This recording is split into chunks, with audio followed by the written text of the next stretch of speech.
start? Hello? Can you hear me? Hello? Yeah, you can hear me?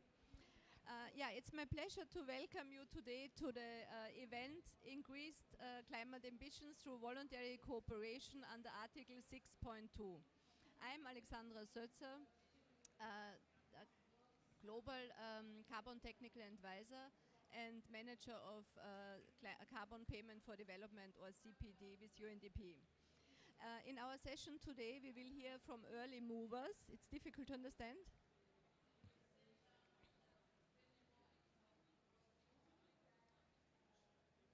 Closer to the, okay. We will hear from early movers, movers that are ready to take action, yeah, to increase climate ambition and implement activities on the ground. And as we all know, this is key to achieve the goals of the Paris Agreement. Our esteemed panelists today are Daniel Tutu-Benefor, Director, Climate Change Unit, Environmental Protection Agency in Ghana, Anthony Gare, Director, Department of Energy, Vanuatu, Erika Stiger, Professor of Practice, Director of Climate Resilient Farming Systems at Cornell University, Alexander Mulia, Project Manager at UNDP Ukraine, and Mireia Villaplana, Director, Climate Policy, Finance and Carbon Markets at South Pole. Welcome to our panelists today. I will start this session with a short introduction of the Carbon Payment for Development Facilities, CP4D, through which we collaborate with Switzerland and now most recently also with South Korea. Through CP4D, we implement UNDP's future smart approach to development. We are harnessing innovative financial mechanisms in partnership with governments and the private sector to advance progress on multiple SDGs. One key component of CP4D is its Article 6 transfer readiness assistance activities. And this component focuses on the development of regulatory frameworks on Article 6, which guide the implementation of Article 6 projects and provide a robust, broader framework for carbon markets. We are also working on Article 6 digital infrastructure together with UNFCCC, the World Bank and EBRD through Digital for Climate to develop an end-to-end digital system to simplify the workflow of ITMO projects, of carbon projects, and to streamline approval processes for governments. And in order to offer this end-to-end digital carbon market system, we are now in the process of connecting UNDP's Carbon Cooperation Platform with the World Bank Climate Action Data Trust. And the goal is to have this connection ready by Q2 2023, when the first issuances are expected. A second key component of the CP4D are direct financial incentives for ITMO project implementation. And we can pay here for up to 6 million verified ITMOs generated between 2022 and 2030. And we are currently working on 8 projects in 5 countries and will expand to 8 more projects in 7 countries soon. We engage here with project developers who have the capacity to upfront invest in projects and set up public-private partnerships with governments. And the financial incentives are then provided ex post to the implementers through the governments. And in order to respond to, can you hear me? Yeah, it's so loud. Wow. To respond to Article 6 capacity building needs, we have developed together with UNFCCC and other partners like the Swedish Energy Agency and the Institute for Global Environmental Strategies in Japan, a self-paced online course which was launched yesterday. But now I will turn over to our first presenter, Daniel. And before Daniel will present his early activities in Ghana, we show a short video.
so now, without further ado, over to you, Daniel, to talk about your early activities in Ghana. Okay. I'm sorry, I'm a bit tired, but it's because of this. We in Ghana decided to have a vibrant approach towards the carbon market because of our experiences in the CDM market. And as a result of that, we decided to engage in early pilots under the Article 6 program. And in this area, we have had 4 very important streams of work. The first one is the development of cooperative approaches between the Paris Agreement parties. And as a result of that, we have engaged with 3 cooperating parties, the government of Sweden, Singapore, and the Swiss government. In 2020 November, we signed the first ever cooperative approach with the Swiss government, and the RISE program is one of the several pipeline projects that have been implemented on the back of the Swiss agreement. We are also very happy to announce that the RISE project received the first ever authorization of the ITMOs just last night. And that statement is going to release today as we speak. We have also, as a host country, issued the first ever letter of authorization to the UNDP country office in Ghana, and that letter is going to be handed over to the UNDP shortly. So we really want to take bold, risky, but meaningful steps to take advantage of the opportunities in the carbon market for the benefit of private sector, communities in Ghana, and as well as attain our NDCs and beyond. And we really take this one very, very seriously. We also intend to announce our cooperation engagement with the government of Sweden and Singapore next week as to where we are. With Sweden, we've almost concluded the agreement. We are about to announce the agreement pretty soon. With Singapore, we are done with the agreement, and we are going to release a press release next week to communicate where we are with the Singapore agreement. The other part of the work is to establish a national framework for carbon markets. The national framework has been developed. It took us almost 2 years to get it done, and the Cabinet of Ghana has approved the framework. Next week, Tuesday, we are going to release the first ever carbon market framework in Africa, and we are happy to do so. It is supposed to be the framework to guide the development of carbon market projects in the compliance market, in the voluntary market, and also even in the COSEA market. And that, we hope, will stimulate the development of projects in Ghana. The third part of our work is also how to work with private sector and the local banks to unlock opportunities and investment into project development. That we are going to do this through constant engagement with the private sector and the local banks, and we want to do this as part of the effort to make sure that we don't only set out the framework, we support development of projects to be able to achieve our long-term goal that we set ourselves to achieve. Thank you. Thank you, Daniel. Thank you so much. Impressive to see how Ghana is leading the way. Excellent. So our next speaker is Erika. She will talk about innovation in rice cultivation. And we have a presentation. Yeah, I have a. So maybe We you have a wanna. presentation. If you wanna watch, then maybe you wanna sit over there. Once again. Sophie. I Oh can. my God. I can speak to you, no? Yeah, I'm speaking loudly. Thank you so much, UNDP, for inviting me. It's a great honor to be with you. So I'm Erica Steiger. I'm a rice specialist. And UNDP, we got in touch and they invited me to come on the panel because I also work in West Africa and to see how complementary maybe the research and work that we do could be also available for other countries. So this is what you're looking at is a very typical rice field. Rice is at the intersection of four important issues: food security, poverty reduction, environmental management, and climate change. Half of the world population is having rice as a staple, and 80% of rice is grown by smallholder farmers. So this is a typical picture from when you see a rice field is flooded from the start when it's planted to the end. What you can see is rice plants growing, they don't look very happy. You know, they grow straight up. They're densely planted. The root system is very shallow, and the plant is not really in its best environment. So when you flood the fields, and that was already alluded to in the film, rice actually is responsible for 12% of global of man-made methane emission, the second in agriculture after dairy. Rice also uses 1/3 of global freshwater resources. Imagine that, 1/3 of global freshwater resources is used for rice production. But rice is a culprit for a lot of resource use, and is a climate change driver. But rice is also vulnerable to climate change, and it's predicted that by 2050, rice yields will be declining by 15% due to climate change. So now we are here, we have all these problems, but so can rice be a solution?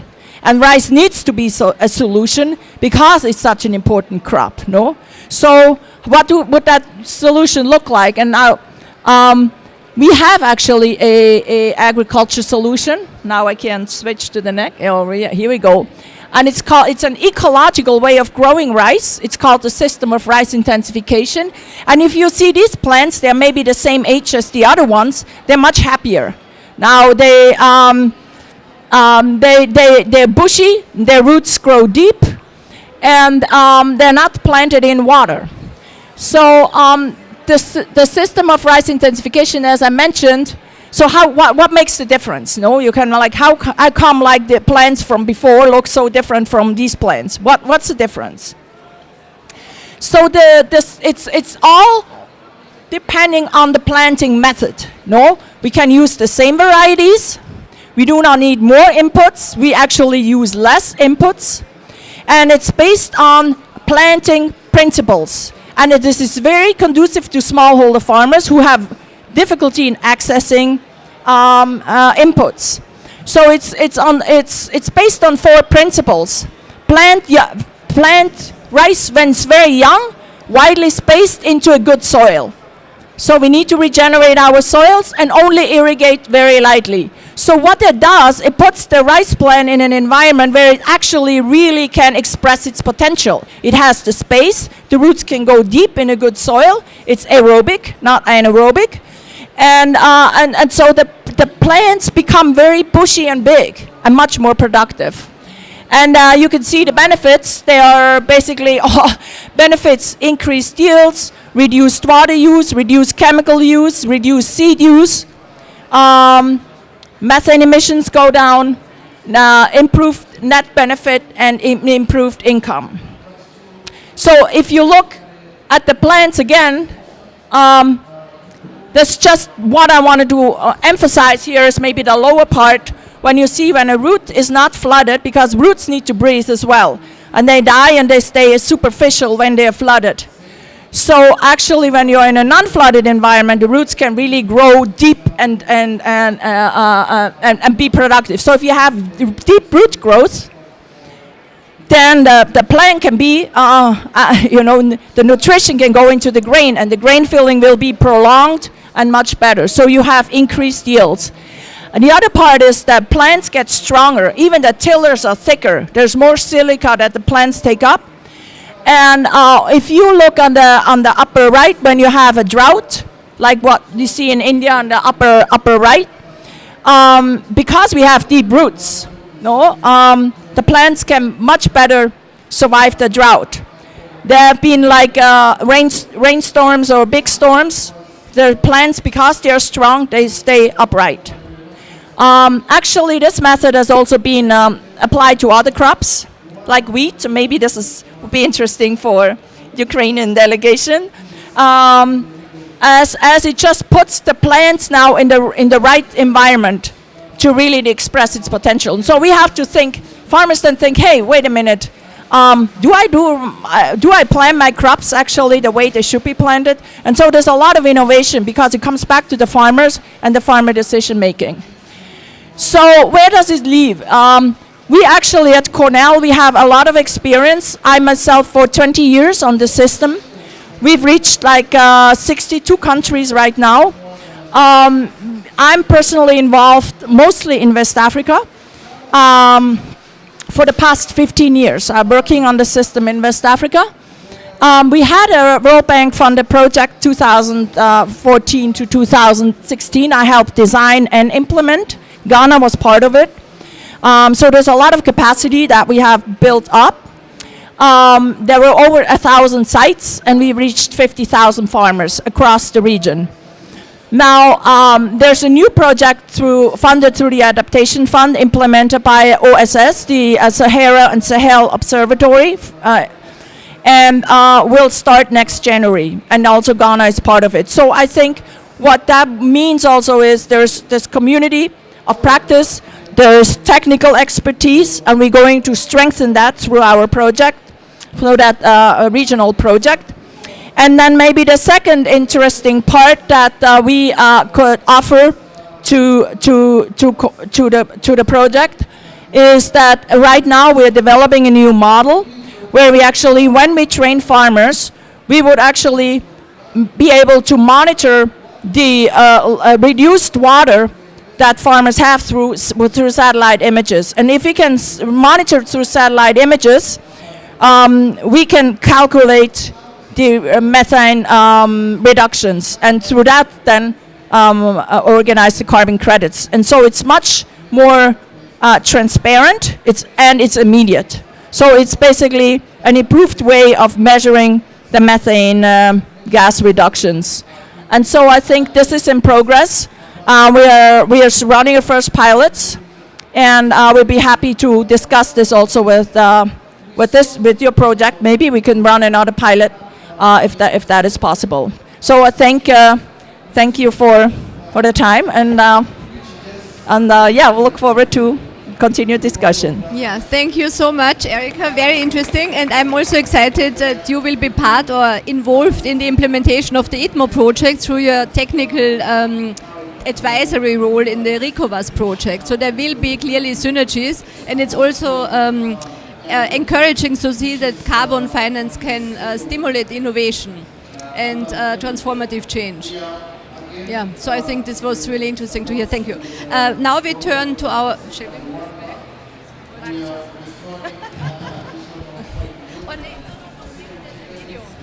Okay, there's a video to see. Maybe we go back.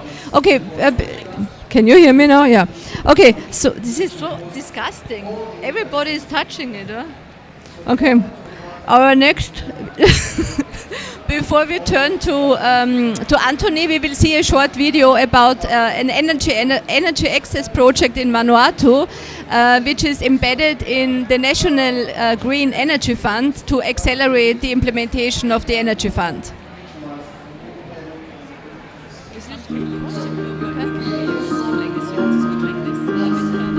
So? Okay.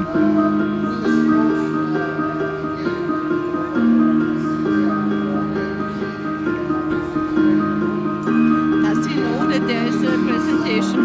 Yeah, he's up.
Anthony, and may I invite you now to present about the Energy Access Project.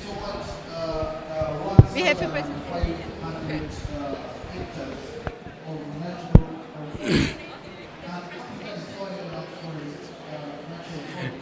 Okay. Thank you, everyone.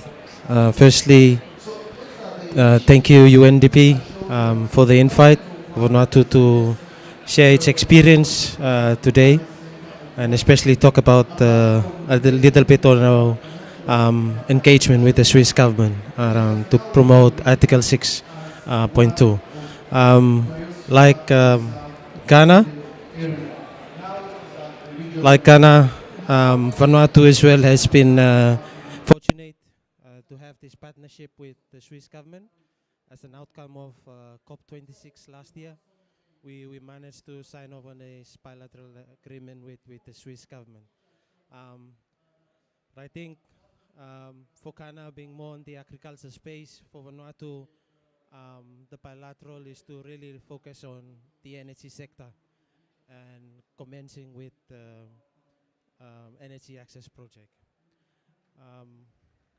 So briefly, just before I go into detail on the Article 6, for those who are not aware of Vanuatu, a brief country context, we have 80 islands, to which 56 of it is inhabited. Our population stands today at 53,000. 20% of the population lives on the main island or the capital. Our key economic sector, of course, like other Pacific Island countries, and I guess in Africa as well, we rely heavily on subsistence farming or agriculture. Tourism is one of the biggest economic active sector, and as well as offshore financing. We are highly vulnerable to natural disasters. We often receive up to Category 5 cyclones, droughts, flooding, and also volcanic eruptions. In terms of our energy policy, we have what we call the National Energy Roadmaps, which guides the implementation of the sector policy with ambitious targets by 2030. We have 5 key priorities in there: accessibility, affordability, secure and reliable energy, sustainable energy, and green growth. Accessible energy is the key priority for us. To date, like in the previous slide, only 33% of the people have access to energy. So back in 2018, noting the Vanuatu government has been relying solely on outside support from donors, the government decided to establish a homegrown financing institution, which is called the National Green Energy Fund. So the main intention of having this National Green Energy Fund is to basically support the efforts of the Vanuatu government in implementing its energy sector policy. So to date, the government has contributed an amount of 500 million Vatu commencing back in 2020. So the main intention also is to attract financial support from outside, from other donors, to support the implementation of the National Green Energy Fund through the National Green Energy Fund as the financing vehicle to implement renewable energy access project, energy efficiency projects, and so forth. To date, that's the scope of the support to which, or the projects that have been implemented to date. We have 6 provinces in Vanuatu. On the far right, you would see the stats of how much we've been doing in terms of implementing solar projects in particular. And at the moment, we are focusing specifically on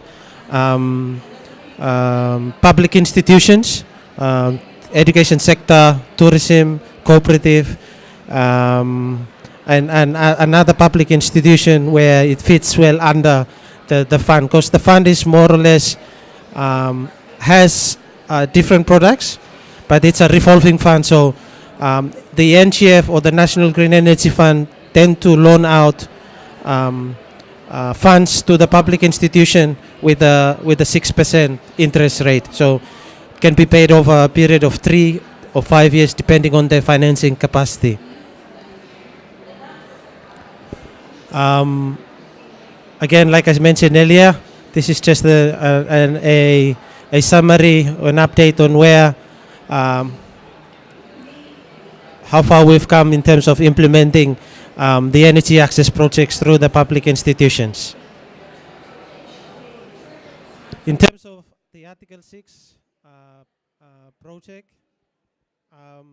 since we signed off on the arrangement with the Swiss government as of 2021, we were so fortunate to be really supported by UNDP in providing technical and financial assistance to Vanuatu in establishing or formulating all the necessary frameworks, and especially the ITMOS manual, and guiding the Department of Energy in developing the MAD, securing potential investors, guiding them in how the Article 6 would work.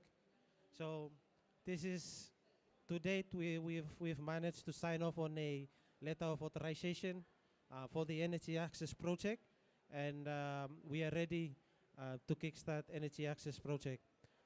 In parallel to that, we are working in finalizing a MAT for the fuel switch, which is basically biofuel utilizing coconut oil for fuel generation. So that is in partnership with the local utility, the biggest utility in country. So hopefully we will get the MAT authorized, finalized soon and validated soon and ready to be to have this letter of authorization from the Honorable Minister. So basically that's the a chart of the Article 6 in relation to the Paris Agreement. What have we done to date? And I think one of our key challenges now is securing potential investors to support the implementation of energy access project. I think given its fairly new approach, there's more awareness needed, consultation needed with the local and private sector in the country, and also with other potential private sectors abroad. Thank you. Thank you so much, Anthony. Very interesting. As P&G speaker said in another event, Vanuatu is brave, another country that is leading the way, and we are also excited to be part of your journey. Our next speaker is Alexander, who will talk about mitigation opportunities in the Ukraine, and we have also a presentation, so we can stay here. Or we have a slide, at least. Yeah. Or do you want to move there? Okay. Yeah, about mitigation opportunities for companies to access finance in times where no finance is available for Ukraine. Yeah, thank you, Alexandra. Yeah, I will speak loudly because I don't have a presentation, so I will try to compensate by my voice. Yeah, dear colleagues, thank you once again to inviting us.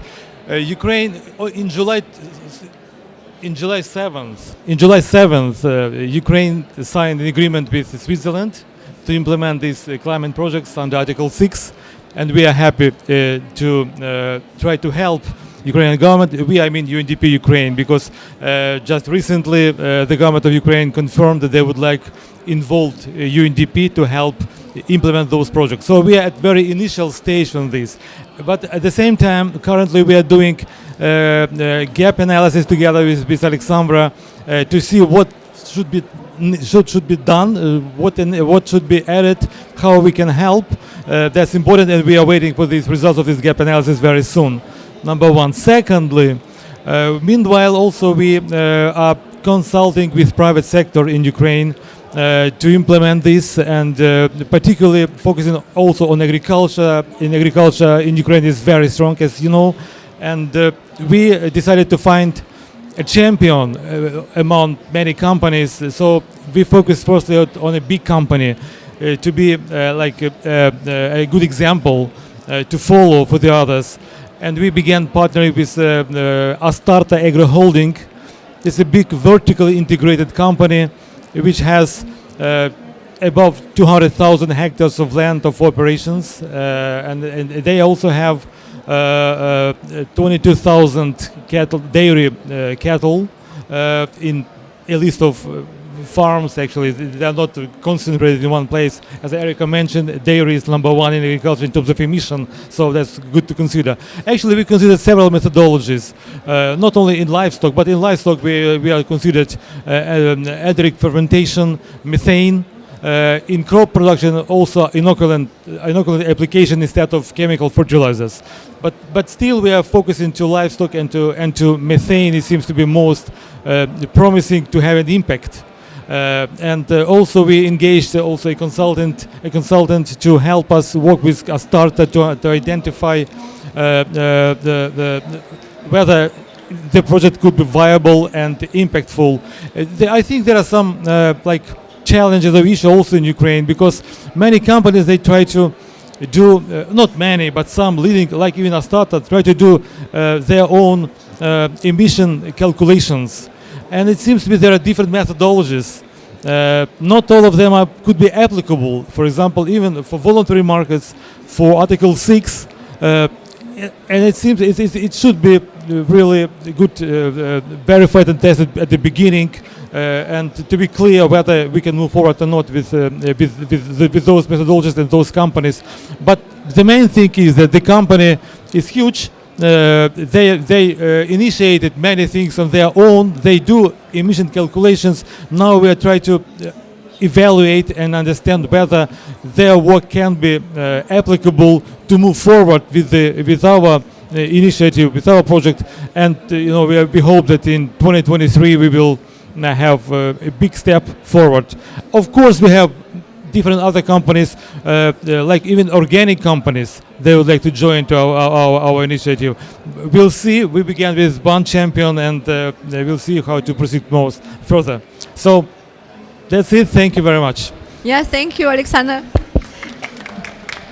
Yeah, and I think it's encouraging to see how carbon finance can allow companies to access finance, to invest in difficult times.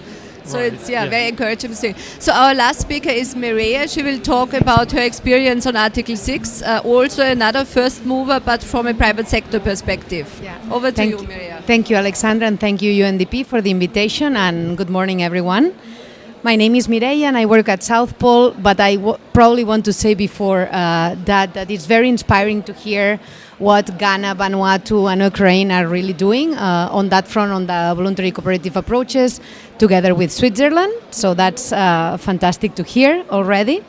For those of you that don't know who South Pole is, we are a climate project developer and climate solution provider. We have been in the market for quite some time now, since our inception in 2006, so over 16 years, and we have been playing in the market, compliance and voluntary market, for quite some time.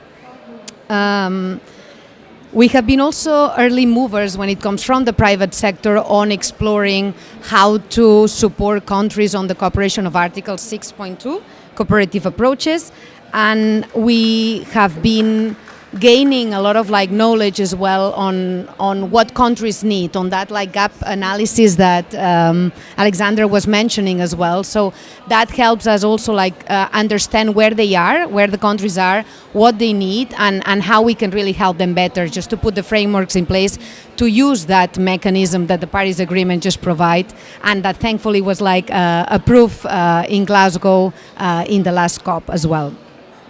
We also believe that Article 6 will be a huge mechanism, will create that market, and we need to just improve on gaining trust and scalability on the market to help also like countries increase their NDC ambition at that time as well. As of now, the players that we see in the market are mainly public sector and early movers, as we have heard already. Switzerland, we have seen here also Sweden, but also Singapore, and we have been cooperating with all of them as well, just to help support that process as well. We hear that like Switzerland have like 8 cooperative bilateral agreements already. I believe that Sweden just like signed 3 of them. Singapore, I was hearing yesterday that it was like in conversations with 20 more countries. So I think that that's starting to get very, very active, and it's very good to hear about that. And that's the case because like I think that countries have like stated in their NDCs, and at least in their first NDCs, that they wanted to actually use market-based mechanisms like Article 6 to play in the market. So I think that that's quite important signal already. But now that it has been approved, what we need is for the countries to signal that they want to engage in this market. And that's for us important as a private sector in order to provide private finance as well to certain projects, as like Vanuatu was mentioning as well. I think that that's key. And maybe one more thing that I want to say is that we have at the moment 2 projects with Switzerland, one in Thailand and another one in Morocco, that they have done that design phase that Vanuatu was showing in the steps. In Thailand is an electric vehicle bus program that we have, and it has been validated, and at the moment is ready to be issuing the letter of approval that Daniel was mentioning as well. So we are quite excited about that, seeing how it has evolved. And in Morocco is an energy efficiency fund that we have as well. So we have gone through all those steps through the experience that we have as well in this front, and we are very happy to support other countries that might need that support on that front. I think that like I can, and maybe one last thing probably is just to mention that we are going to be very excited to support UNDP in a program that they have on setting frameworks for Senegal, Ghana, Peru, and Georgia as well. On that front, we need to start this project, but we're very excited as well to be supporting UNDP on that front. Thank you. Thank you, Maria. We are also excited to have you as partner also for ad hoc support to project developers. There will for sure be many questions from the developer side. But before I open before I open the floor for questions from the audience, I have one question for each panelist, and just a 2-minute reflection from each of you. So Daniel, you are the first. You will be asked.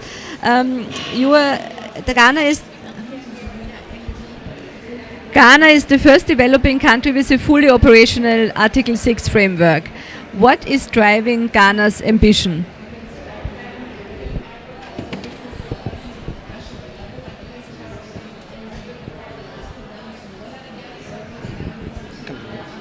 I mean, just briefly, I mean, as I said earlier, we have just one single purpose. And the purpose is this: we are doing everything possible to unlock the opportunities that the market presents for the private sector to engage in the market and be active in helping in addressing climate action. That's our motivation. And I'm saying this because it is not enough to sign agreement or bilateral agreement. It's not enough to develop frameworks. It's not enough to have infrastructure. It ought to be backed with good financial mechanisms or instruments that would attract private sector. Otherwise, you have a big shell, and the shell doesn't yield any benefits. So to us, apart from doing these initial steps, what is important is to marshal all the key actors in the financial world, especially the local banks, to help unlock the opportunities that are presented in the carbon markets. And that is our single motive. Our motive is to ensure that private sector is on board and we scale up our action in the climate change area. Thank you.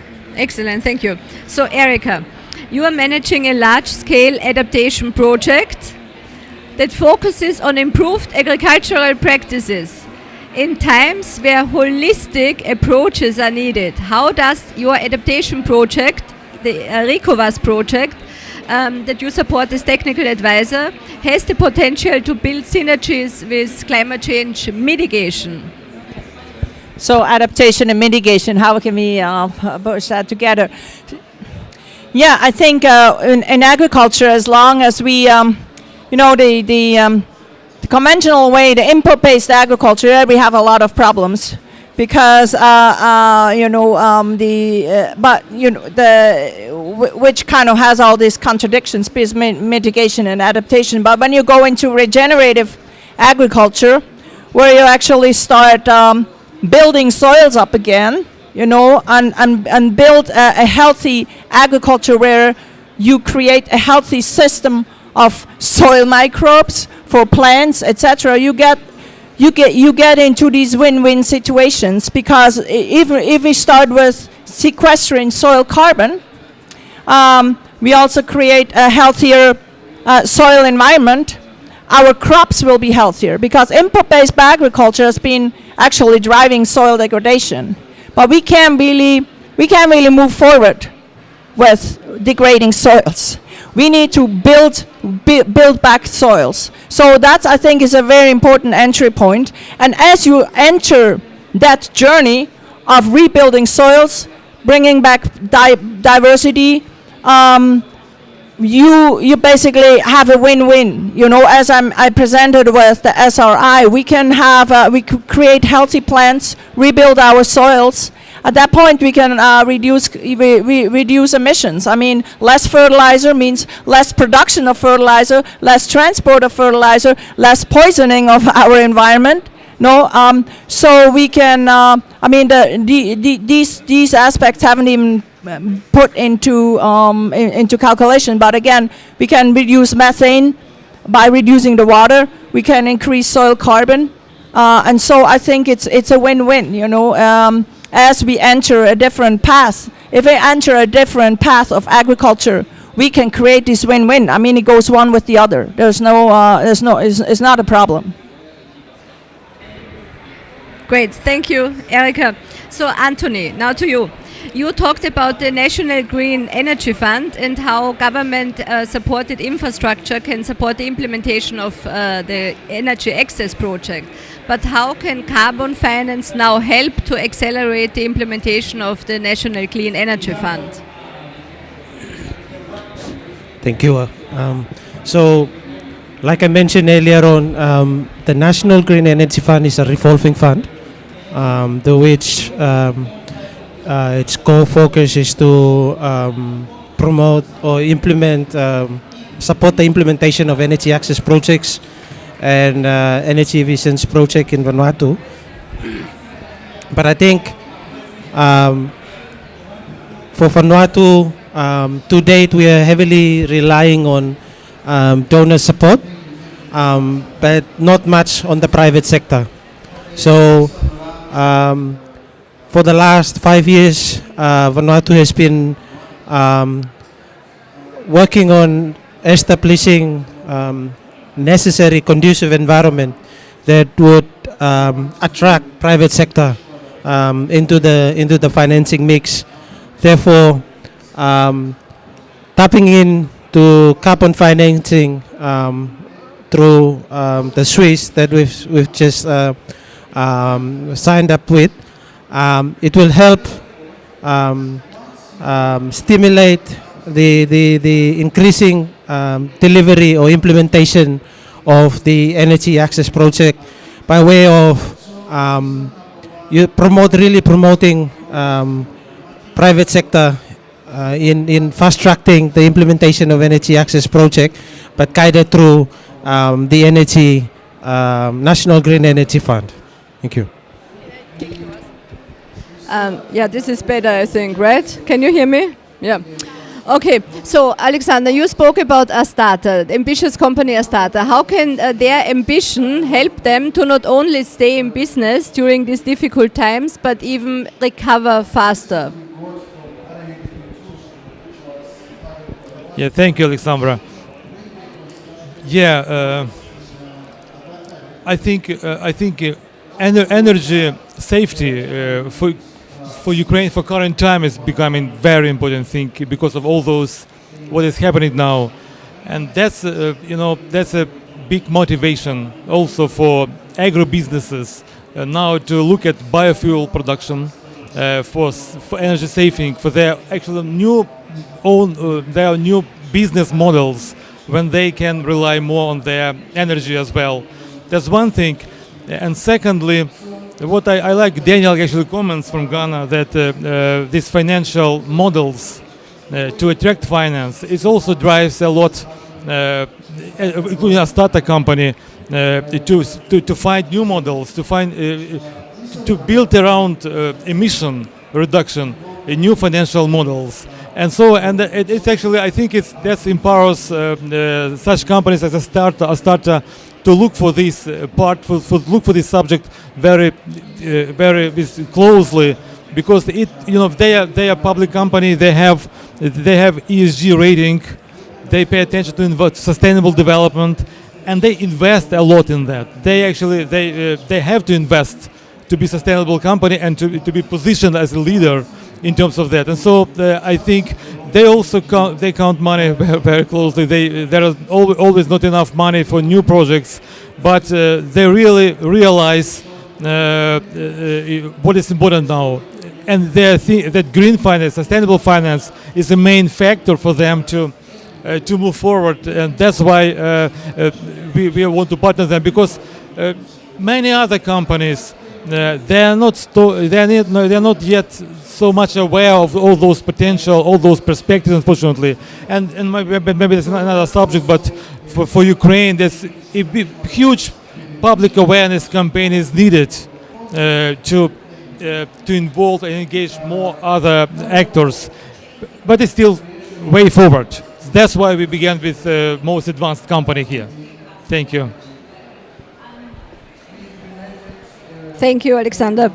Mireia, you have ample of experience in carbon finance. From a private sector perspective, what is needed in order to participate successfully in Article 6? I think it's a clear message. For me, it's taking action and learning by doing on that process. I think that we have heard already the examples where countries have learned by just starting this process. And I think that we cannot really wait for having everything perfect, but we need to really start moving forward on that front, and then that would attract the investment that Article 6 provides as well on that front, and signal to the private sector how countries want to cooperate in that market, and which strategies they are putting forward.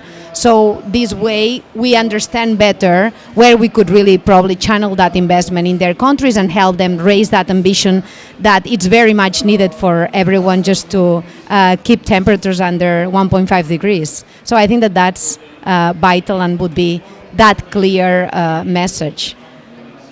That's it. Yeah, thank you. So now open for questions from the audience.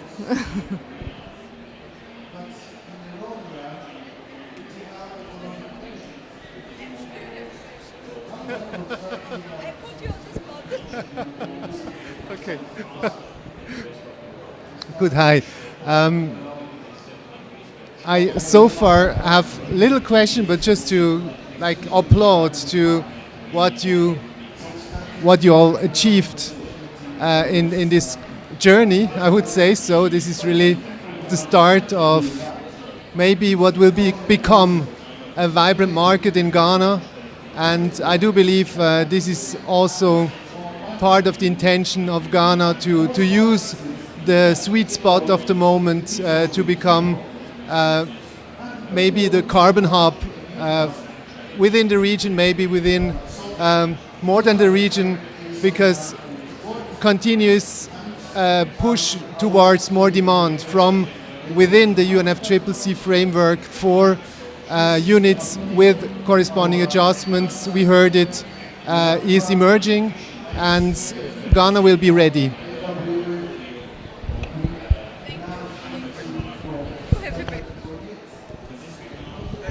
Thank you so much for such a very insightful presentations made.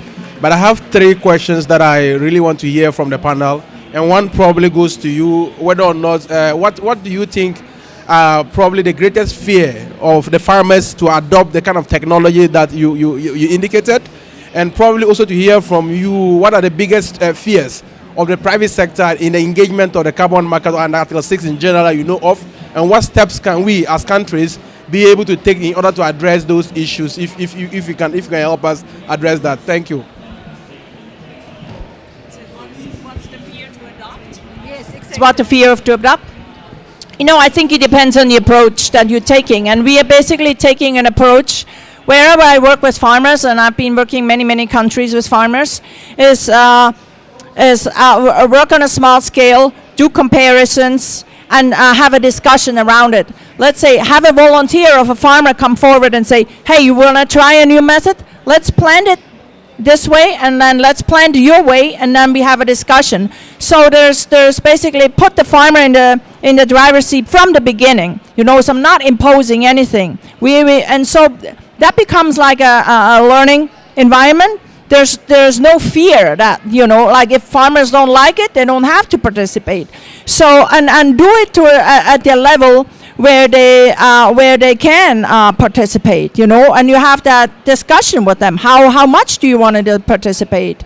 And maybe if there's, you know, so I think that's basically how I've been working for the past 20 years, and it has been, I mean, for me, working with farmers is the easiest thing. Because if you do it that way, it's more difficult to convince anybody else that actually what the farmer wants and what the farmer needs, that people actually listen to that.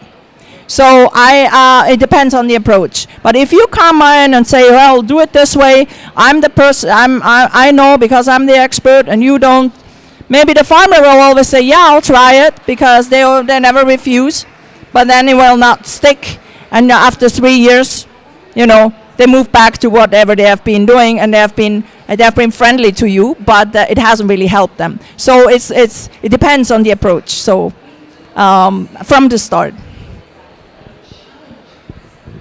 And maybe from my side, I would say that we have been exploring that for quite some time, and things were probably not like ready yet and in place. I mean, we had like that agreement only back in Glasgow. So that uncertainty is what like probably creates that private sector does not want to really be involved right now. We need much more action and much more in a shorter time, and those things takes longer when you engage on those bilateral agreements, and when you hear from governments how ready they are or not on that. They need to really understand how they want to include Article 6 in their national like planning and policies and regulations.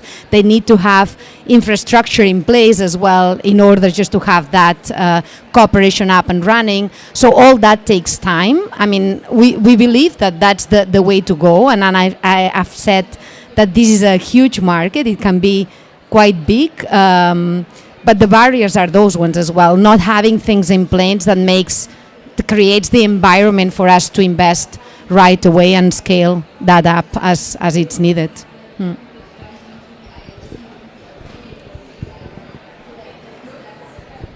Thank you very much.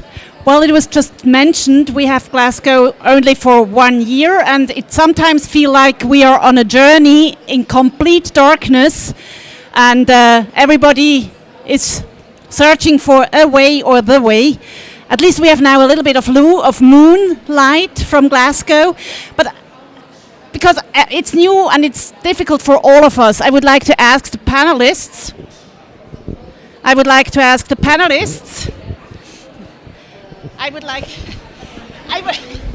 Ooh, whoa. I would like to invite the panelists to picture a vision. What will we be talking talking at COP27?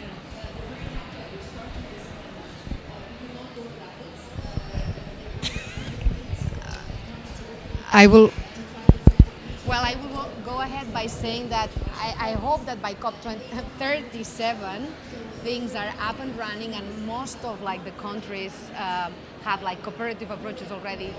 Yeah, sorry. Now. Can you hear me now? Yes. It's a question and a half, because Jacqueline, because the question. You want to repeat the question with the mic? Okay. To encourage us all in the darkness of our journey, my question to the panelists are, what are we going to talk about at COP37 to create a vision where we want to be in 10 years that helps us to find the way to go there? And what I said is that I wish that we have already plenty of those cooperative approaches and bilateral agreements in place already, and a lot of like mobilized finance to the countries that have like helped them like raise the ambition that they need for their NDCs, and to help them achieve their targets as well. It's a dreaming ambition here for 2037, but I hope that like we can really see it happen. Yeah, maybe I could say that maybe what we will not speak about some subjects in 10 years. And I think we will not speak about the need to have not expensive methodologies to do emission calculations. We would not speak about inventing and practicing models to get finance. I think we will have these models available, different kind of models, and emission calculations will be digital and quick, and no how it's called, no fake emission, no fake calculations. So that would be maybe in the past by that time. Let's hope. Yeah, thank you.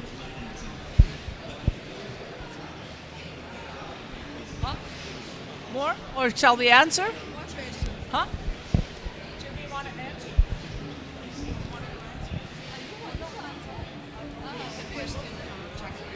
Sorry, I didn't even know what. Huh? No, I mean, we can have a vision of being in a better world. I think what needs to happen, I mean, when I'm looking at how development or how certain things work, they're so channeled, they're so process oriented, on how things work. And if there's a solution that's available that actually can make it happen and comes from the base, from the bottom up, then the question is always, oh no, this doesn't work that way. Oh no, you're not eligible. Oh no, we're not talking about this. So we're basically missing out.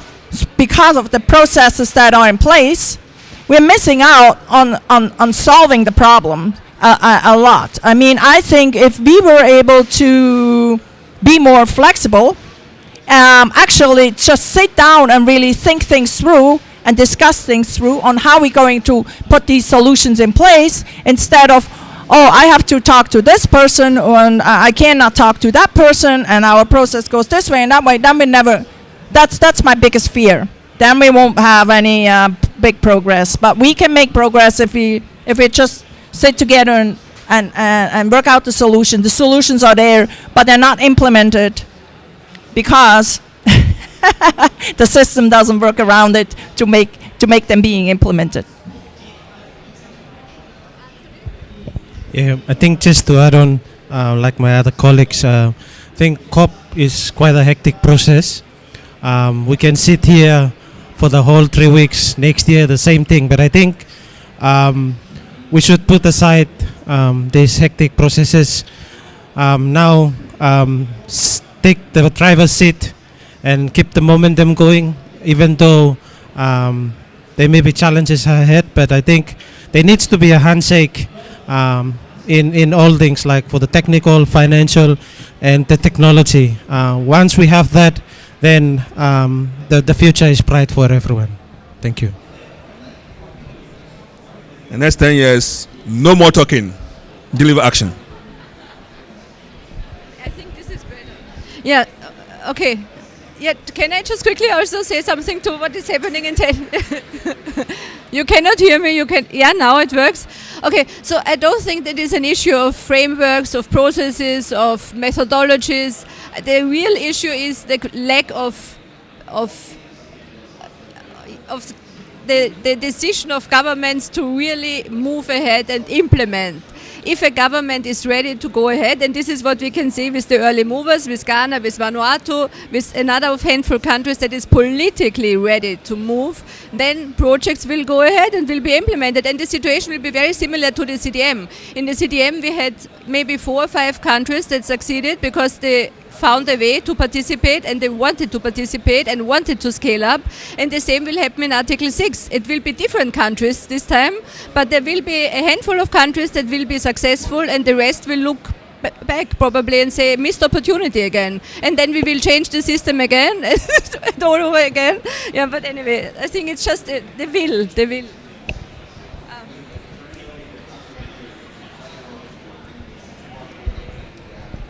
Thank you very much for the insightful presentations. My concern, I am a banker and I work in a financial institution, the Agricultural Development Bank in Ghana. What I seek to understand is, especially from the Vanuatu experience, how does it contribute to food security in terms of the current systems, right? And the level of production.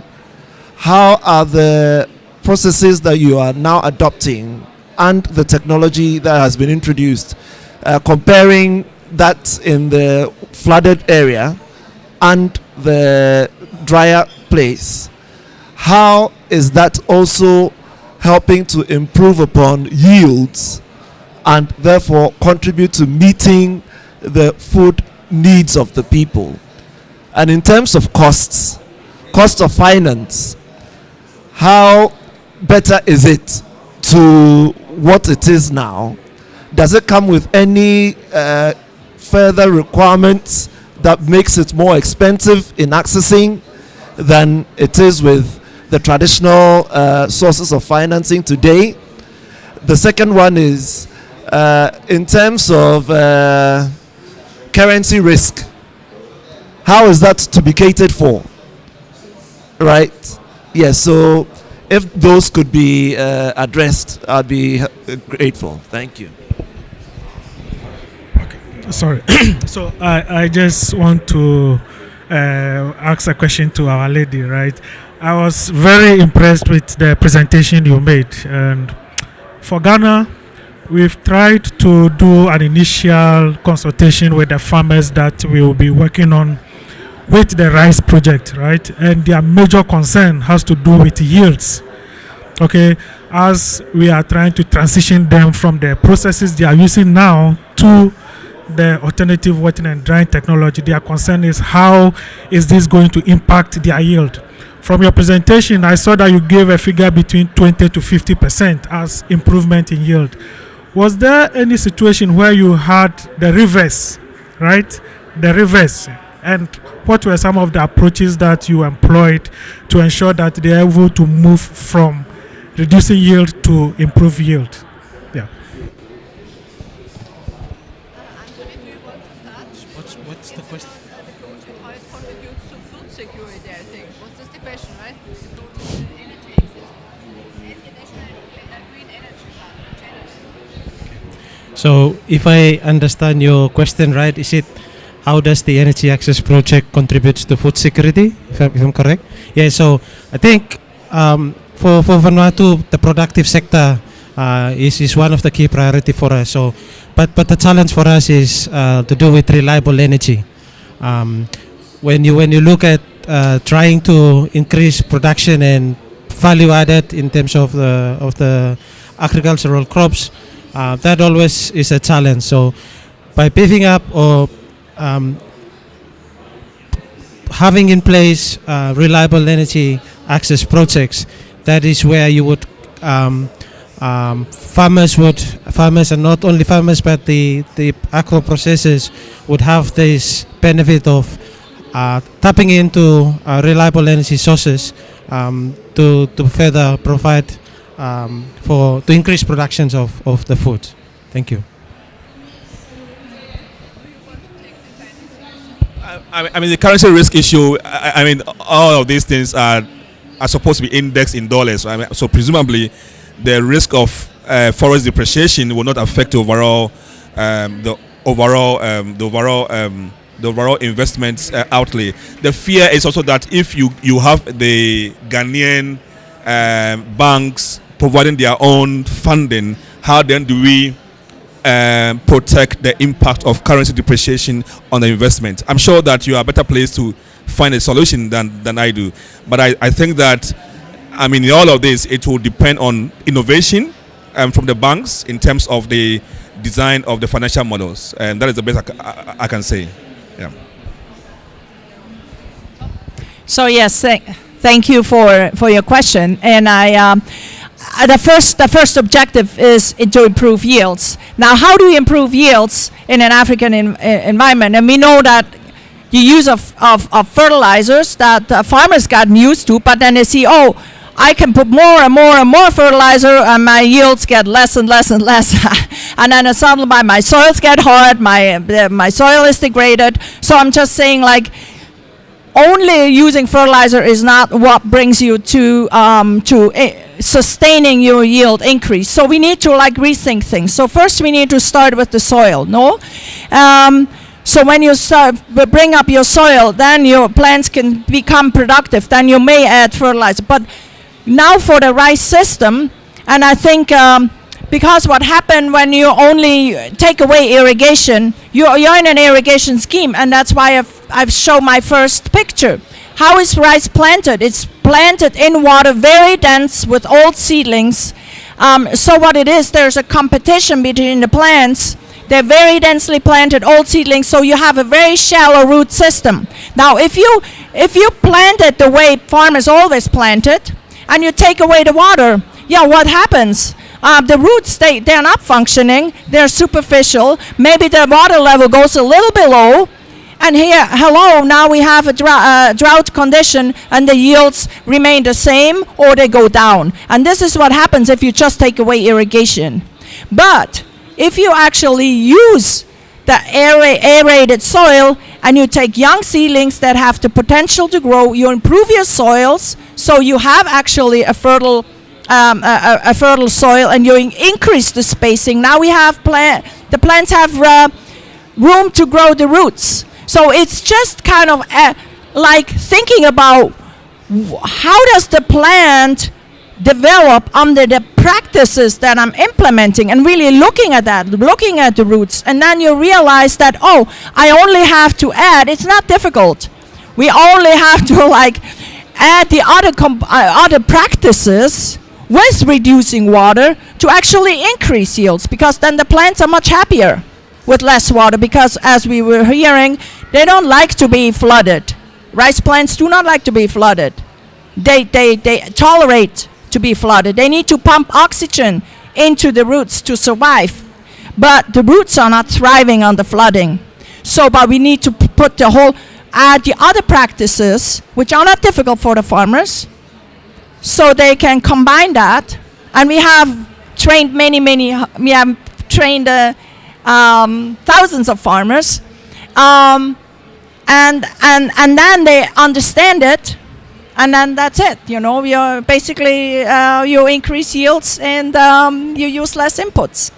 It's not difficult, but it is a journey to observe for the first time. And I have many experiences. A farmer, we pick out the roots. A farmer comes and say, "Oh, this is how it looks like. All right, I can go home now. I understood the whole thing." I'm just saying, like, it's the package of studying how to put the plant in its best environment so it really expresses its potential. And we do not do that with a lot of agriculture. We do more with more. We need more seed, we need more fertilizer, we need more, and so we don't ever really let the plant express its potential. now we're like revisiting agriculture. The farmers then started, when I worked in Mali, for instance, they started to now say, can I do this with wheat? I said, wow, try it. Can I do this with sugarcane? Can I do this with other crops? And they continue experimenting because they realize, hey, maybe we need to rethink certain things on how we apply agronomy to our crops. And I think that's very empowering as well to the farmers, because it then only depends on the decision making and the knowledge of the farmer, and not on what the experts come and tell them. So it's extremely empowering, and that's why I love to work with that type of method.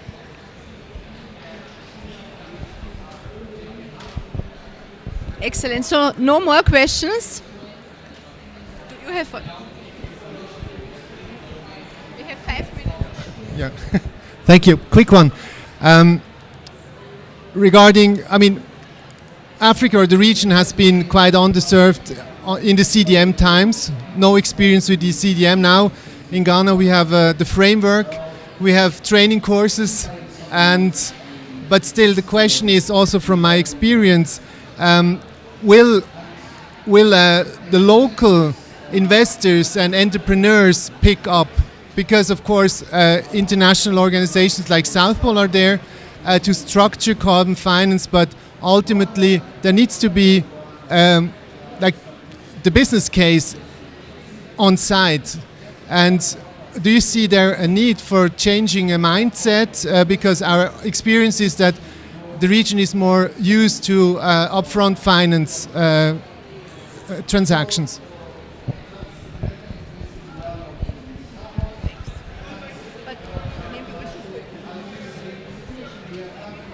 I mean that is a very important part of piece of the pie, because as I said earlier, without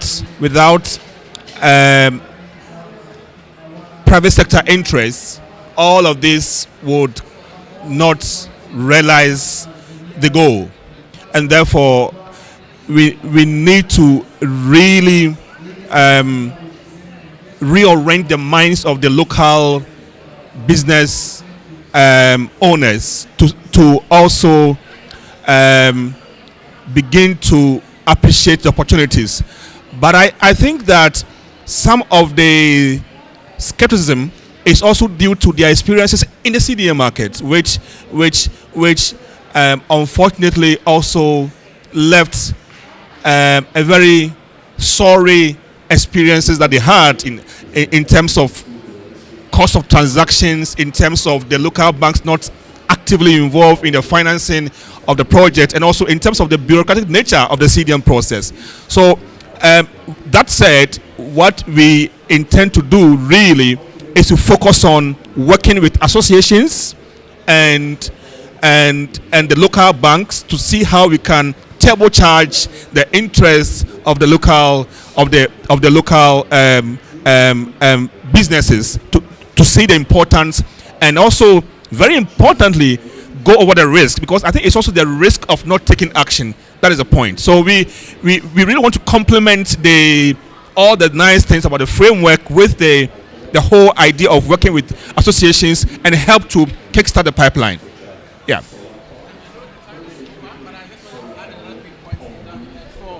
For I know you know very much about what is happening in Ghana, and the approach that the government is adopting is to ensure that they basically involve the private sector right even from the beginning. It's not when the food is ready. They engage them right even from the beginning. That is gradually changing the perception about the nature of the projects and whether or not they be willing to even invest. One of the local banks, they are here with us, and they've been involved in the right discussions all over the place. And it seems to suggest that their mindset is changing towards financing local adaptation or mitigation projects in country. So I believe that with time, I mean, there will be a lot of interest, right, even from the local banks or local financial institutions willing to finance such projects. Thank you. And one more thing, that it is also important for the government departments that are responsible for creating the enabling business environment to also create that, because the cost of borrowing can be very exorbitant and the environment is not conducive for them, you can create a very fantastic framework, nobody will respond. So it takes a whole government approach to make the private sector thrive. Otherwise, it doesn't work. Anthony, do you also want to say something about this topic?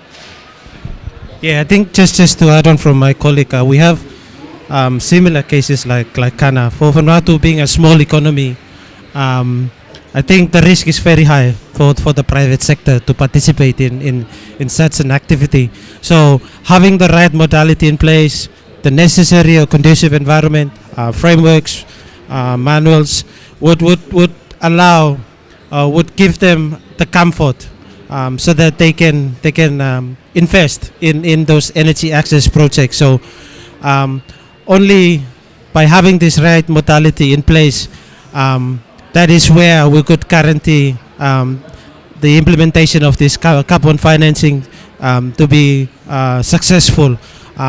Without having that, I mean, for us, for Vanuatu, we perceive the carbon financing as the vehicle that would harness or would speed up the implementation of our NDC. So it's crucial that the knowledge of the local private sectors in the space of Article 6.2 especially, so is something that is crucial and the key to transition towards achieving the 100% 2030 targets for Vanuatu. Thank you. Oh, thank you so much to our panelists. The session is now coming to an end. An applause for our panelists. And thank you so much for joining this event. Thank you for coming.